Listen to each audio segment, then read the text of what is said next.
Muchas gracias, don Mario. Y finalmente cedo la palabra a don Javier María. Muchas gracias a vosotros por invitarme, especialmente a la Asociación Católica de Propagandistas en general, muy particularmente a Rafael Cano como secretario y muy particularmente a otro ponente, Eusebio Nuño, que me propuso o sugirió mi nombre. Vamos a ver, tienen suerte hasta ahora que intervenga, porque no me queda más remedio que acortar, porque iba a empezar por el Génesis e iba a seguir. Bien, voy a saltar prácticamente a Santo Tomás de Aquino. Y lo que sí, del Génesis no puedo dejar de citar algo que es clave. Bien, y es que Dios nos crea hombre y mujer. Y digo ¿por qué? Porque aquí lo que se debate es familia, escuela de amor y libertad, y nuestra mesa concreta, educación, libertades y derechos. Bien, el próximo atentado, por así decirlo, contra la libertad educativa es precisamente la ideología de género, que ya el primer ponente de esta mesa, pues el señor Olmedo, ya ha dejado caer al final cuando ha hablado de ideología de género. Y digo porque, vamos a ver, muchas veces, a lo mejor habiendo en el público tanto maestros, pues a lo mejor lo consideran un poco excesivo lo que voy a decir, pero muchas veces se puede decir que después de Santo Tomás de Aquino no se ha dicho nada interesante. Y digo ¿por qué? Santo Tomás de Aquino dejó claro, luego la Iglesia lo ha ido recogiendo a lo largo del tiempo, numerosas encíclicas, lo que era la educación.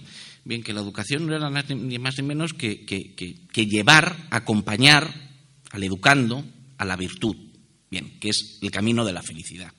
Bien, y tan es así que los papas recogieron luego esta doctrina en encíclicas sobre la familia, porque corresponde, es una competencia directa de la familia. Y Santo Tomás tenía un pensamiento muy interesante que decía que sin la unión de amor, que era el matrimonio, se podía procrear, pero no se podía educar. Es decir, cuando muchas veces hablamos de que el matrimonio, la familia es la primera escuela, tiene muchísimo fundamento, y no solamente religioso, sino ya de antiguo. Antes el señor Nasarre ha citado a Aristóteles y la ética de Nicómaco. Bien, es verdad, el tema ético en la educación es fundamental porque se puede decir, reduciendo todo demasiado, que es una parte de la ética. Bien, entonces aquí es donde introduzco yo el elemento de la ideología de género. ¿Y por qué?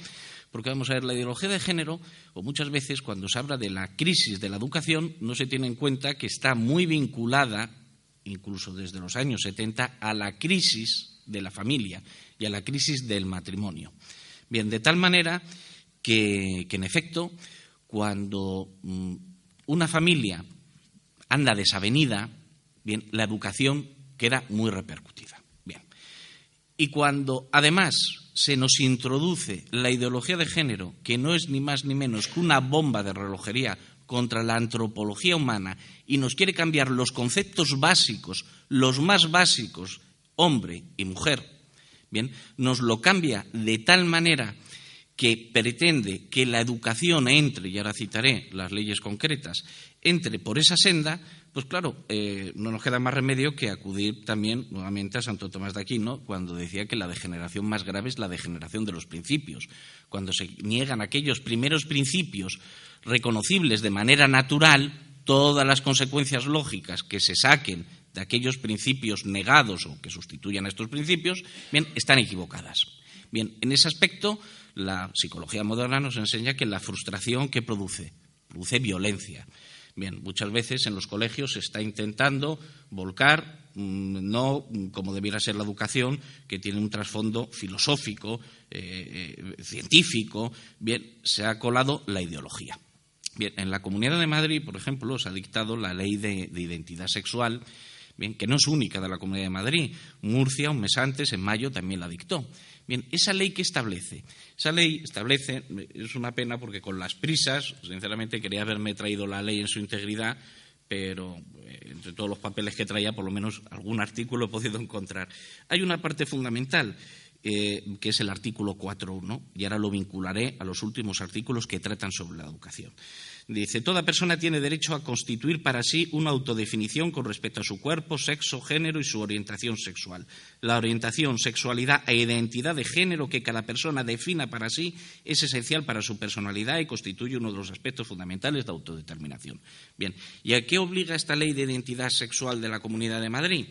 Pues obliga, entre otras cosas, en el artículo 29.2, a que se elabore una estrategia integral de educación y diversidad sexual e identidad o expresión de género que se aplicará en todos los niveles y etapas formativas y que será de obligado cumplimiento para todos los centros educativos, públicos, privados o concertados. Bien, luego más adelante, en los artículos, en el 40 y tantos, en los artículos finales, se establece en el artículo 53 el sistema de sanciones y las sanciones concretas que se pueden imponer por vulnerar todas las disposiciones de la ley. Entre ellas, no solamente hay multas económicas, sino la inhabilitación para ejercer cualquier prestación de servicios públicos. La educación en este aspecto se necesita de las correspondientes autorizaciones, licencias, conciertos, se retiran también las subvenciones, bien, con lo cual se deja la facultad de los padres de elegir un centro coherente con su manera de pensar muy lastrada, porque los centros o se oponen radicalmente a esta nueva ley o, sinceramente, la identidad del centro desaparece. Bien, porque la ley va más allá. La ley establece que en los colegios, con independencia del sexo biológico, porque lo importante es la identidad del género, bien, los colegios deberán facilitar a los alumnos que utilicen los baños o servicios públicos que les corresponda según la identidad sexual que sientan, con independencia de que tengan informes médicos, de que se hayan hecho tratamientos médicos de algún tipo. Eso, entre otras cosas, aunque suene irónico y suene chistoso, pues algunos, si cuando teníamos 16, 17 años nos hubiéramos enterado de aquello, pues nos hubiéramos metido en los vestuarios de las chicas. Bien, a ver qué va a ocurrir, porque, claro, es un derecho fundamental, no se puede indagar sobre si una persona, cuando se manifiesta con una identidad o no, no se puede indagar si es una manifestación interesada o es genuina. Bien, no sé, no quiero que pasen, sinceramente, mis 10 minutos, rogo que me haga el gesto cuando sea oportuno. Bien, y claro, la libertad en este aspecto hay que ejercerla. Bien, hay que ejercerla porque aquí se ha dicho en varias ocasiones, y yo estoy conforme, pero voy más allá. Muchas veces, en la primera ponencia o en la primera mesa, bueno, pues ha hablado de la crisis de valores, pero en el fondo, sinceramente, no existe tal crisis de valores. Lo que existe es una crisis de valor en singular. Porque siendo mayoría, como hemos dicho, cuando se modificaron las leyes, en efecto, y estaba paralizado la concertación de colegios, bien, se llega un nuevo gobierno, se inicia un nuevo proceso de concertación de colegios y ¿qué se descubrió? Que había una demanda social. Bien, lo que pasa es que muchas veces no tenemos el valor de defender aquello que queremos defender. Bien, y claro, desde la Asociación Católica de Propagandistas, pues entiendo yo que sí que se debe tener claro una cuestión, que es que los católicos no es que podamos ser libres, es que tenemos la obligación de ser libres. Decía Aparicio Guijarro que cuando el hombre Dios nos dijo, sed buenos, nos dijo, sed libres. Bien, esa libertad la deben ejercer los padres, la deben ejercer los directores del centro, los profesores, dejando aparte cuestiones éticas, cuestiones morales.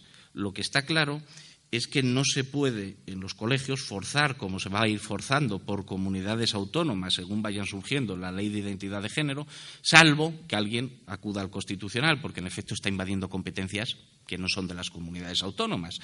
Pero como el recurso para recurrir al Constitucional se necesita determinado número de senadores o de diputados o el defensor del pueblo, salvo que algún grupo de estos haga algo, la ley va a seguir por ahí.